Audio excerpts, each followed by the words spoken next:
Mayores disfrutan de su independencia en departamentos a su medida. Presenta Combinación Clave. Como muchas veces en este espacio, la verdad es que hay más preguntas, o yo por lo menos tengo más preguntas que respuestas o certezas. Y quiero plantear esas preguntas. Todo esto tiene que ver con el triunfo de Donald Trump en la elección norteamericana. Se conoció de madrugada. Y seguramente hoy día vamos a ver todas las reacciones después, todas las lecturas que se hacen de Chile, todas las lecturas que se hacen en el mundo, las lecturas que se hacen en Estados Unidos, qué dicen los demócratas. Ya se sabe esta respuesta económica y es tan sintomático de cómo gira el mundo en Occidente, que cada vez que pasa algo nos fijamos en la bolsa. Porque sí, la economía tiene mucho de guata, tiene mucho de sensaciones, pero es bien curioso cómo estamos tan conectados con lo que económicamente pasa. Más que una reflexión filosófica, se hace una reflexión económica. A mí me espanta un poco, pero entiendo que es lo que estamos viviendo hoy día y de hecho creo que es parte de lo que está en discusión global.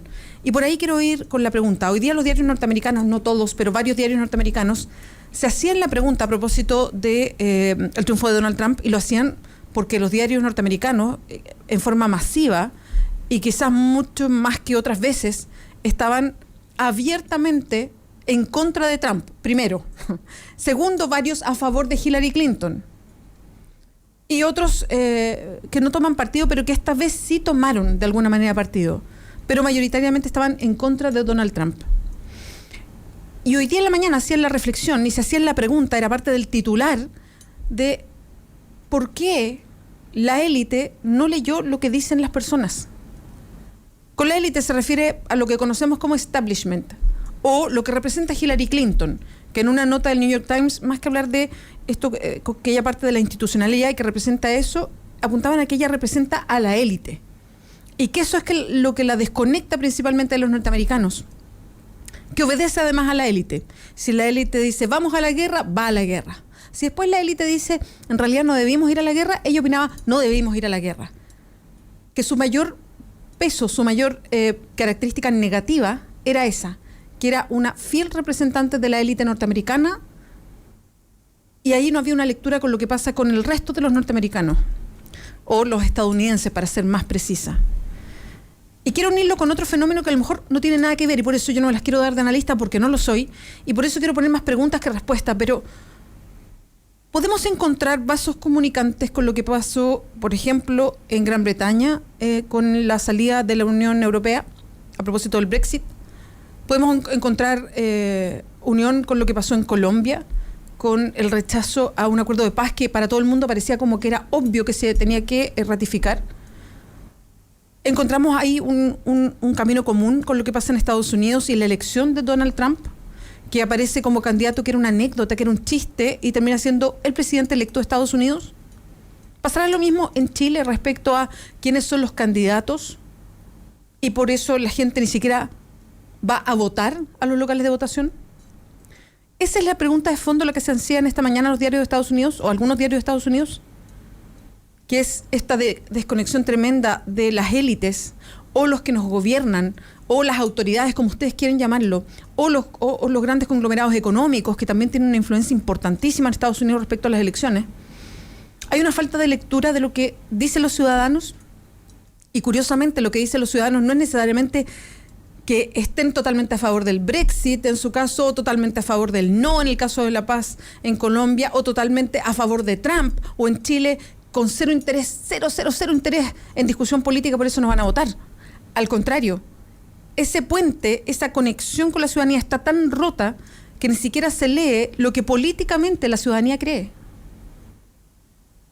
Cuando se habló del Brexit en Estados Unidos, la mayor parte de los británicos decían, no, es imposible que nos vayamos de la Unión Europea. Y hoy día los británicos tienen una conciencia muy dura de lo que significa irse de la Unión Europea. Y hay algunos que votaron a favor del Brexit que están muy arrepentidos. Porque había un voto que tenía que ver con, bueno, y este gran mundo, esta aldea global, esto estar hipercomunicados, hiperconectados económicamente, ¿cuál ha sido el beneficio para mí? ¿Qué ha pasado con mi vida? ¿No nos ha pasado todo? ¿No está pasando eso en todo el mundo? De mirar cómo estamos en la hipertecnología, en la hipercomunicación, en la globalización total, en los mercados internacionales hiperconectados. Sin embargo, la gente, los ciudadanos en muchos países se van quedando atrás y ven como solamente la élite se sube a este carro que dicen que es para todos, pero que no es para todos. Entonces, obviamente, salvando las diferencias y entendiendo que hay diferencias en lo que pasó en estos lugares donde que yo menciono, no hay un hilo articulador, no hay algo común, y que es este puente tan roto, esta falta de lectura que existe con el ciudadano, con cómo mira el manejo de la economía, el manejo de las políticas públicas, las necesidades básicas cubiertas, y que simplemente todo lo que se anuncia desde la élite no hace ningún sentido. Entonces no se levanta a votar, vota o no vota por Hillary Clinton y vota por Donald Trump como una forma de patear el tablero también, o están en contra de que permanecer en la Unión Europea, o no le quieren dar el sí a una paz que entiendan que a lo mejor no cuajó abajo. ¿Es eso el síntoma? ¿Es por ahí donde van las cosas? Porque si es eso, es interesante porque sería un fenómeno mundial. Y si es eso, tiene que ver mucho con nosotros también en Chile, respecto a los puentes que pueden estar rotos. Entonces, ¿se puede hablar de una lectura común a todo esto? Esa es mi pregunta de fondo. ¿Creen que hay una lectura de fondo con esta pregunta que se hacen en los diarios norteamericanos hoy día de cómo es que la élite no pudo leer o no está leyendo hoy día lo que dicen los ciudadanos? Y esa pregunta que se hace en los diarios norteamericanos hoy día es bien curioso porque se la podrían hacer los diarios chilenos tal cual. 9:9, esto es Combinación Clave. Muchos hablan,